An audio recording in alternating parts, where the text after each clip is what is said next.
Ladies and gentlemen, welcome to the Horsemanship Journey podcast. My name is Shane Jacob, your host, and I appreciate you for taking your time to join us today.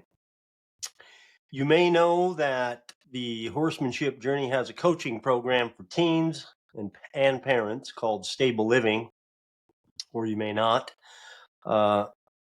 because the transition to adulthood is a big deal. And so Stable Living is a coaching program to support teens and parents through that process. And it is a process. It's a major life process. I mean, and it can be extremely difficult. I mean, just think about it. It's children turning into adults. And in that time frame as adolescents, I mean, we're just trying to figure out so many things as teenagers. We're trying to figure out who we are, if we fit in, where we fit in, what things mean, and what things mean and what things mean about who we are. And some of you might have heard my story.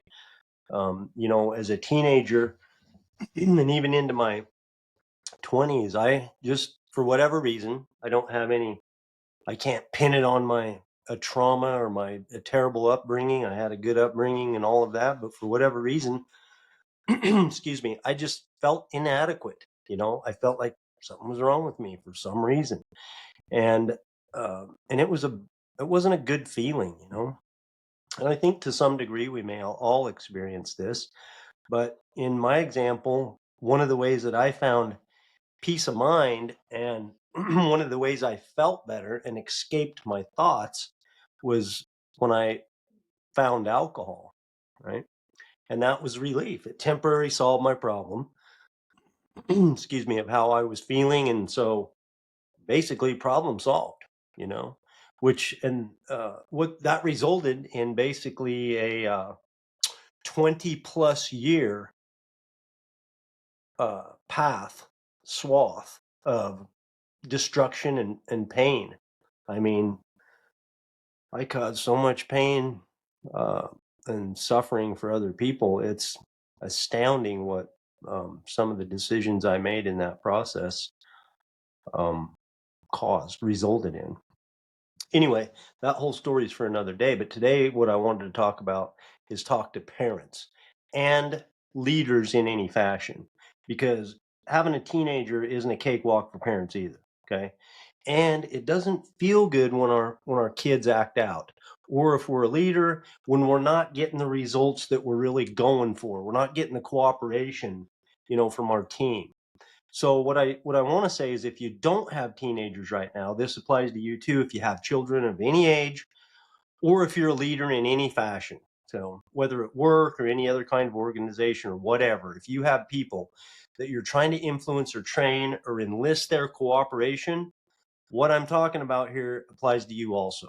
Okay. So what happens as parents is that when we begin, we're kind of scared. We're worried about this new fully dependent being that we're fully responsible for. It's kind of a scary little beginning here. And then as we go along, we start to gain a little confidence.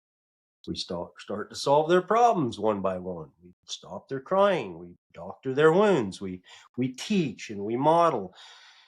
And eventually we get pretty knowledgeable according to ourselves because we're kind of the solution to everything. We're the relationship counselor. Like, hey, you quit smacking your sister or I'm going to smack you. Or we're their health advisor, eat those vegetables. And we're the medical practitioner, we have Band-Aids and methylate. I don't even know. Do they even have that anymore? Probably not. It probably worked too good. They probably outlawed it. I don't know. We're their style coordinator. We're their financial expert. I mean, we're their everything. We're their educational superintendent and on until they turn 13. Okay. Then something magical happens. We as parents no longer have a captive audience because they don't want to listen. And all of our expertise sort of goes out the window for some reason. Our ideas are just no longer believable to our kids. Um, they just don't want to pay much attention to our advice and our requests and our rules. And then times, and then they can start acting out in ways that we don't approve of. And what I mean by that is, they might stop talking to you for periods of time.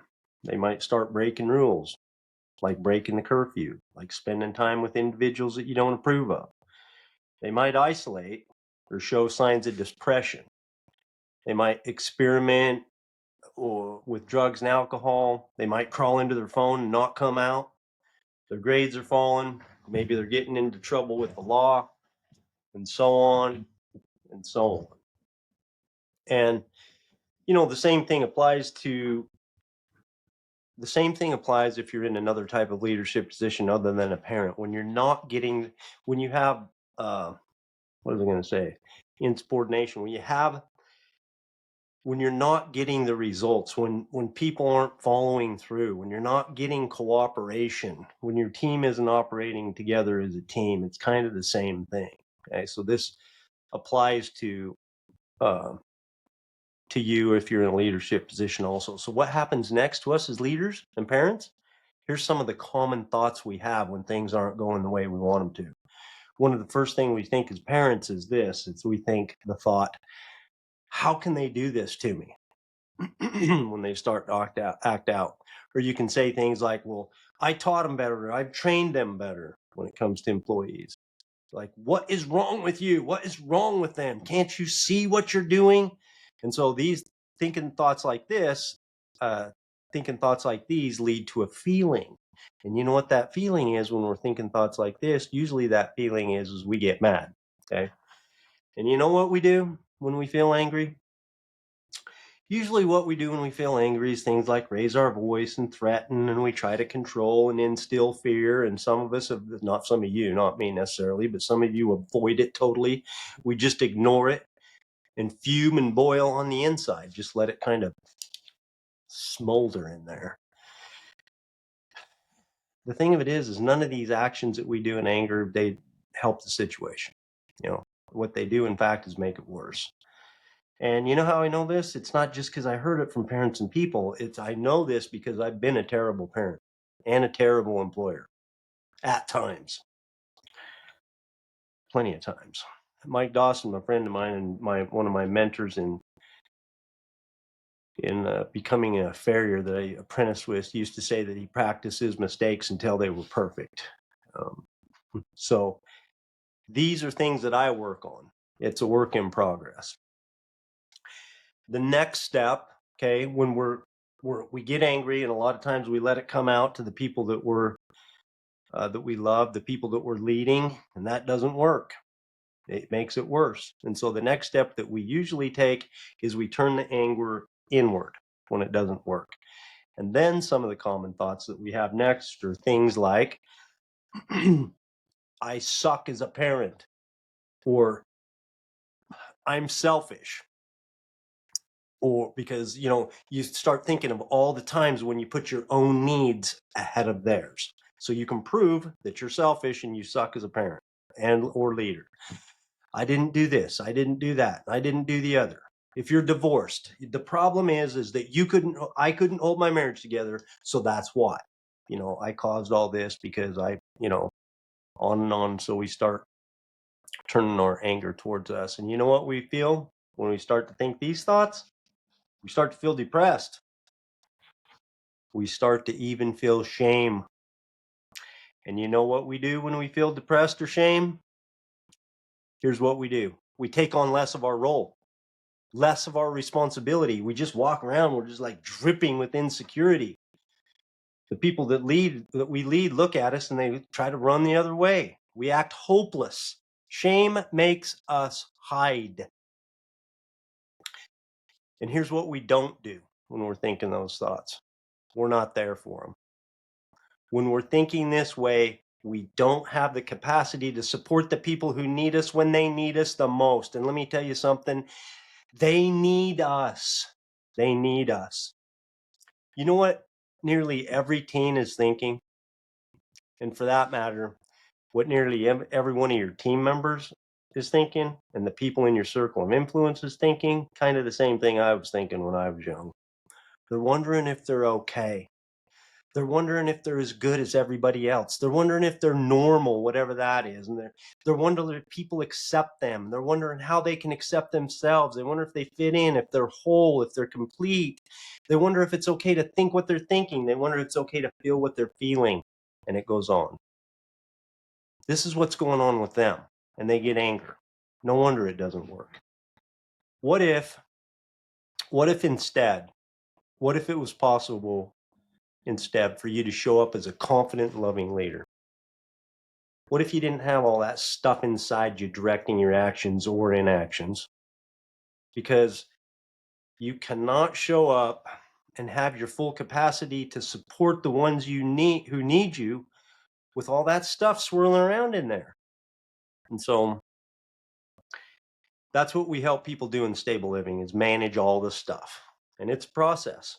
You know, we do, and so this is what we do. We go through the process. And we go through the process